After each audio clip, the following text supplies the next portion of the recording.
Pemirsa, Ketua Umum Pengurus Pusat Muslimat NU Khofifah Indar Parawansa menganggap Joko Widodo merupakan sosok yang tepat untuk menjadi Presiden Indonesia. Dukungan ini disampaikan ketika Jokowi mengunjungi Khofifah dalam lawatannya ke Surabaya awal Mei lalu.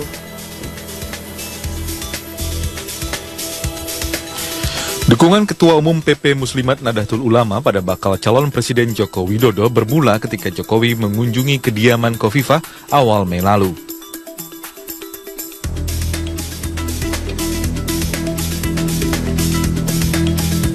Saat itu Jokowi tengah bersilaturahmi mengunjungi sejumlah ulama di Jawa Timur. Dalam kesempatan tersebut, Jokowi secara langsung meminta Khofifah sebagai juru bicaranya. Beliau rawuh dan beliau menyanggupi sekarang menjadi juru bicaranya Jokowi. Saya rasa ketika sudah diformalkan nantinya, barangkali saya akan di-brief lebih dulu. Mungkin ada wilayah-wilayah yang menjadi tugas jubir, apakah wilayah teritorial atau segmentasi masalah. Misalnya, oh ini politik bagiannya ini, oh ini persoalan ketahanan ini persoalan sosial kemasyarakatan ini. Khofifah menyatakan Presiden Indonesia mendatang harus bisa menyeimbangkan 3 kekuatan agar bisa mensejahterakan masyarakat Indonesia. Khofifah menemukan kriteria tersebut pada sosok Joko Widodo.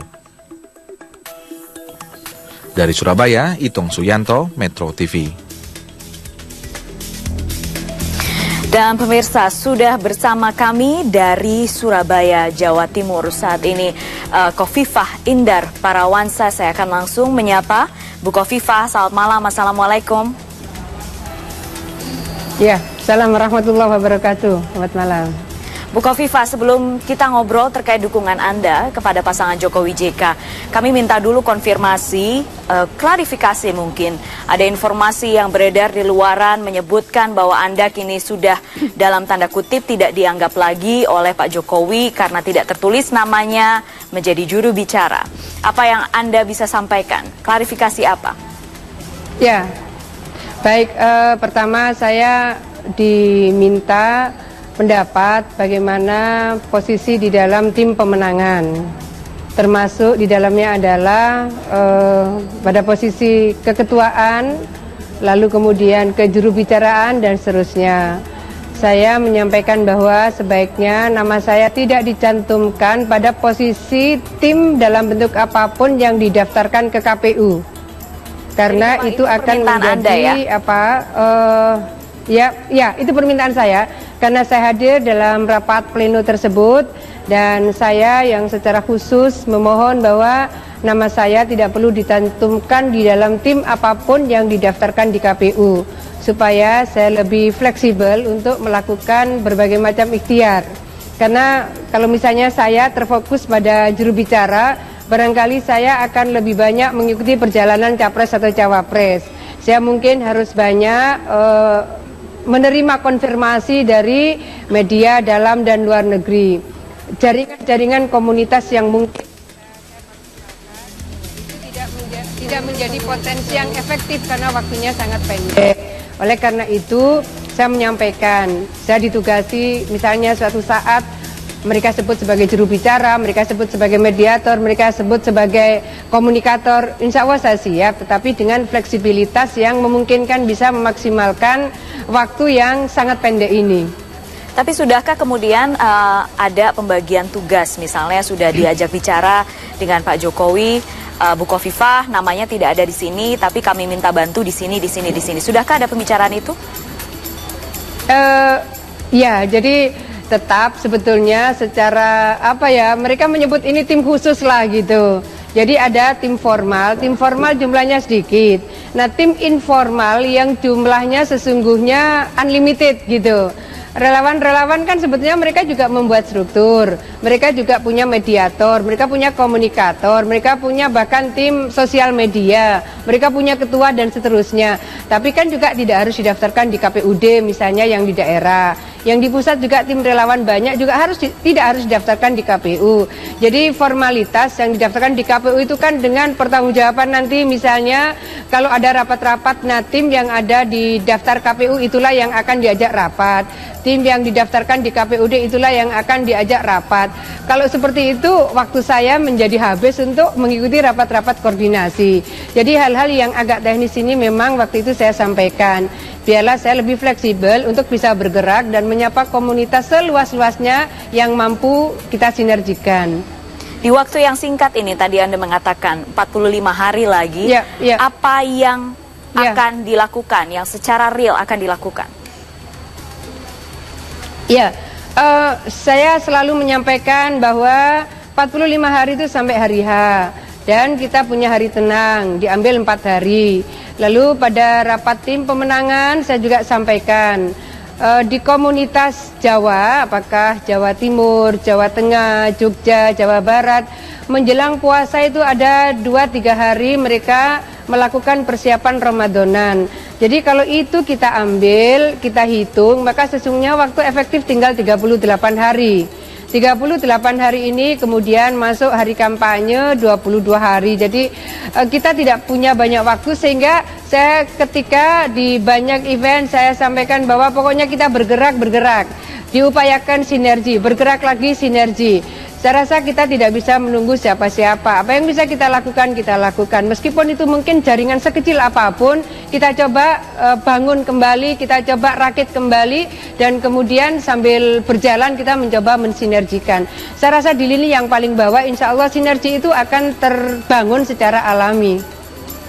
Bu Khofifah, masih banyak pertanyaan sebenarnya dari masyarakat. Kenapa seorang Khofifah Indar Parawansa bisa mendukung pasangan Jokowi Yusuf Kala? Apa alasannya? Mungkin ada alasan personal juga Anda ingin sampaikan di sini, silakan. Ya, sebetulnya kira-kira 3 hari setelah Pak Jokowi mendeklar ya bahwa beliau mendapatkan amanat untuk menjadi capres, ada kiai saya yang memang beliau tiap bulan selalu melaksanakan ibadah umroh. Tiap bulan selalu beliau ke Mekah Medina. Beliau menelpon Mbak Khofifah, ini isarohnya Pak Jokowi, maka tolong Mbak Khofifah mendukung Pak Jokowi. Itu isaroh dari kiai saya. Lalu saya mengkomunikasikan ini dengan teman-teman terdekat saya. Ini tradisi yang selalu saya lakukan bahwa teman-teman terdekat saya, lingkungan-lingkungan inner circle saya harus memahami apa yang akan saya lakukan, terutama pada tataran-tataran strategis yang punya implikasi publik dan implikasi jangka panjang. Saya mengajak mereka kemudian ketemu Pak Jokowi, saya sampaikan kepada mereka apa yang ada di dalam hati unek-unek ibu-ibu, tolong sampaikan supaya kita bisa melakukan cocokan pikiran. Jadi meeting of the mind di antara teman inner circle yang ada di lingkaran saya. Kebetulan ketika Pak JK juga sudah ditunjuk sebagai cawapres, saya juga mengajak teman-teman inner circle saya untuk cocokkan pikiran dengan Pak Yusuf Kala. Dengan demikian ketika kita bergerak, kita sudah dengan penuh keyakinan bahwa apa yang kita lakukan ini adalah sesuatu yang didorong oleh keinginan hati nurani kita, bahwa kita berada pada jalur yang sesuai dengan semangat perjuangan bagaimana membenahi bangsa ke depan. Oke, Bu Khofifah, saya sebenarnya tertarik sekali ingin mengetahui apa sebenarnya curhat ibu-ibu lingkaran terdekat Bu Khofifah, tapi kita sekarang jeda dulu, pemirsa tetap bersama kami. Kami masih bersama Ketua Umum Pengurus Pusat Muslimat NU Khofifah Indar Parawansa yang bergabung dari Surabaya, Jawa Timur. Bu Khofifah, kita kembali menanyakan sebenarnya apa sih curhat ibu-ibu, responnya seperti apa ketika Bu Khofifah memutuskan bergabung, mendukung pasangan Jokowi Yusuf Kala? Ya, ketika saya mengajak kira-kira 13 ibu-ibu untuk bisa menangkap pikiran-pikiran Pak Jokowi, antara lain yang mereka sampaikan adalah bagaimana kira-kira rencana Pak Jokowi bisa membangun kesejahteraan masyarakat petani dan nelayan. Sangat spesifik yang mereka sampaikan waktu itu. Akhirnya jawaban Pak Jokowi begini, petani di Indonesia rata-rata tanahnya 1/4 hektar sampai 1/3 hektar, sebagian besar. Pasti tidak cukup untuk hidup layak. Oleh karena itu mestinya kalau bisa dilakukan program-program intensifikasi dengan menyiapkan alat-alat pertanian modern, itu bahasa mereka, kemudian disiapkan traktor lebih banyak. Kata beliau, kita punya budget yang cukup untuk itu. Sehingga mestinya lahan kita itu tidak ada lahan tidur. Mestinya kita tidak lagi import kedelai. Mestinya kita tidak lagi import jagung. Mestinya kita tidak import beras. Mestinya kita tidak import garam secara bertahap, detail sekali. Secara bertahap, detail sekali. Ini sesuatu yang sangat menyentuh bagi komunitas di inner circle saya yang kebetulan mereka banyak berinteraksi dengan komunitas-komunitas yang dijelaskan oleh Pak Jokowi itu. Kemudian ketika kami bertemu Pak Yusuf Kalla menyampaikan simpel sekali, bukankah doa kita itu kita memohon kebahagiaan di dunia dan kebahagiaan di akhirat? Itu bahasa Pak Yusuf Kalla, fid dunya hasanah wa fil akhirati hasanah. Bagaimana kita berharap bahwa ada kebahagiaan di dunia kalau hidup mereka tidak sejahtera. Jadi beliau sampaikan, katanya ini kan banyak ini ustadz atau kiai, bunyai yang menyampaikan bahwa kalau pinjam ke rentenir haram. Mereka rajin pengajian, mereka rajin istighosah, tetapi tidak semua mereka bisa mengakses lembaga perbankan. Jadi meskipun ini haram, karena mereka mau survive, mereka mau dagang, terpaksalah juga mereka mengambil pinjaman melalui rentenir. Maka inilah tugas kita, bagaimana membawa masyarakat fid dunya hasanah fil akhirati hasanah. Itu disampaikan berkali-kali oleh Pak Yusuf Kalla.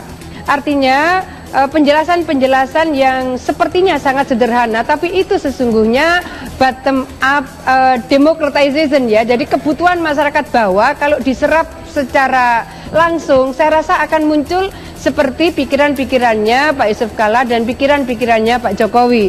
Jadi selama ini kan banyak sekali perencanaan-perencanaan yang dilakukan secara top down. Tapi ketika kemudian rajin bersapa dan mendengarkan suara-suara di bawah, maka perencanaan itu akan lebih banyak bersifat bottom up. Apa yang dilakukan oleh Pak Jokowi dan Pak Yusuf Kalla, saya rasa akan bisa menyambungkan pikiran-pikiran para elit, pikiran-pikiran para akademisi dengan apa yang sebetulnya menjadi harapan masyarakat di tingkat akar rumput. Bu Khofifah, sebenarnya untuk menyebarkan pesan visi misi itu, kalau saya lihat Anda datang ke kelompok-kelompok kecil, apakah itu cukup efektif untuk di Jawa Timur sendiri misalnya?